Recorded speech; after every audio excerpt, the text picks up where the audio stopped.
Delahousie asks the son of Secretariat for speed and gets it. Only a half length separate the Kentucky Derby and Preakness winner as they move down the backstretch. 3/4 in 1:11 and 4. The pace is quickening. Now it's Winning Colors in front 3/4 of a length. Risen Star on the outside is second by 4. King Post is third. Brian's Time fourth on the outside ahead. Granacus is fifth, and it's another 15 lengths back to the trailer, Cephas, as they round the far turn. Now heads apart. Risen Star on the outside. The Preakness winner takes command from the Derby winner. Winning Colors along the inside drops back second by 2.5. King Posted close up third. That's the longest shot on the board, and he's within striking distance. 3.5 back. Brian's Time. They move to the top of the stretch, and Risen Star has the lead by 3. The filly is dropping back as King Post makes his move on the outside. They're approaching the quarter pole, and Risen Star has the lead by 4. Eddie Delahousie aboard. King Post is in the runner-up spot at this point. Brian's Time at the rail is racing third. Winning Colors back to fourth. Then Cephas and Granacus. But past the 8th pole, Risen Star drawing away. He looks like his daddy at this point. Risen Star in front, and down the stretch they come. Risen Star drawing off. He's in front by 15, by 18. Risen Star takes the Belmont just like his daddy Secretariat did. There's trainer Louis Russell right there, conditioner of Risen Star. You heard Dave Johnson say down the stretch he looks like his daddy at this point because he was referencing being by Secretariat, who won the Belmont by 31 lengths in 1973.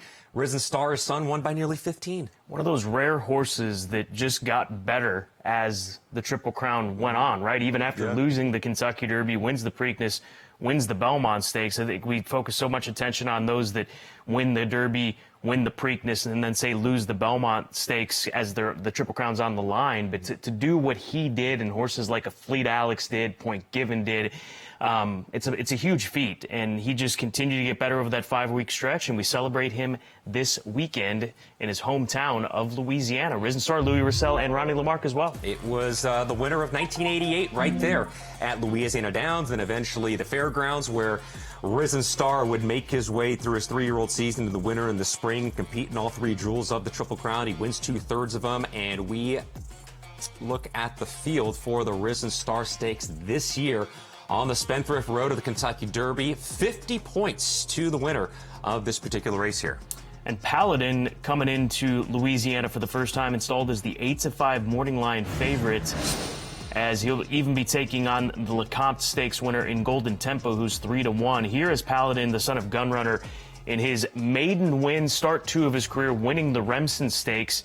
He beats Renegade, the horse that he dead heated with, or I should say didn't dead heat with, but was put up by way of disqualification, so he's 2 for 2. He actually broke his maiden in start 1 of his career, but he obviously got a lot better with the added distance and the race under his belt, earned an 85 Beyer speed figure, and they opt for this race in the Remsen Stakes versus hanging back and trying a race like the Withers, giving a little bit of extra time as well on top of it. So Paladin by Gunrunner, Chad Brown.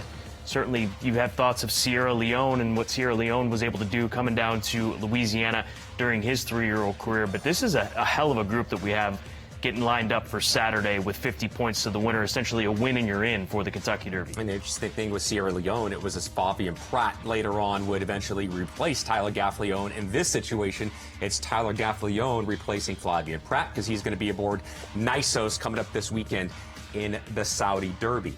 Golden Tempo, one of 4 horses coming out of the LeCompte Stakes, and this was a strong run as he dives down towards the inside with Jose Ortiz. It was a huge run. I mean, he was so far off the pace. If you backed it up coming around the turn, he had so much work to do, but he's able to pull this one off under Jose. We had a chance, you and I, we were there to talk to both connections. Cherie ecstatic about the fact that she had the top 2 finishers, but Jose Ortiz, his response to you was following this performance.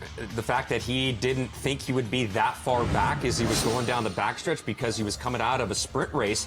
But he's just thrilled with the fact that this horse has a tremendous turn of foot down the stretch. And that was only his 2nd career start. Clearly, he's still going to get bigger, faster, stronger start with start number 3 coming up this weekend. These are 2 horses. Well, I shouldn't say both these horses. I'd say Paladin's going to probably lay a little bit closer based on the way that he runs, but the step up to a 1 1/8 for a horse like Golden Tempo, could that actually be even an improvement, a distance that can lead to improvement this weekend. I mean, it's an interesting race for a lot of reasons, because we're starting the hopper starting to come down. We're starting to funnel these horses through these tough challenges to see who the best 3-year-olds of this crop are, who are going to be the 20 best that are going to be lining up on the first Saturday in May.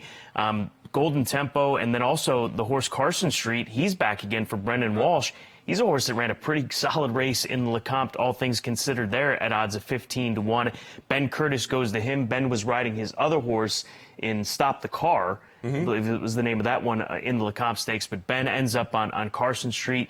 He's another one that could, turn the corner and really benefit from the experience that he has. So starting to see some horses like Paladin, like a Golden Tempo. You would think that there was a chance maybe they would have just waited out for a race like the Louisiana Derby or Arkansas Derby or the other 100-point races on the line, but they're choosing to go now. Right now is the time to try to pick up some crucial points at this point in February. You see John Velasquez, Todd Pletcher teaming up with Courting. They won for Centennial Farms and nearly in the Holy Bull. They got another 3-year-old here. This is really breeding the best of the best and hoping for the best. You were at Keeneland September when he was sold in September of 2024 when the hammer fell at $5 million. I wonder where that ranks in Keeneland September sale history. It's up there.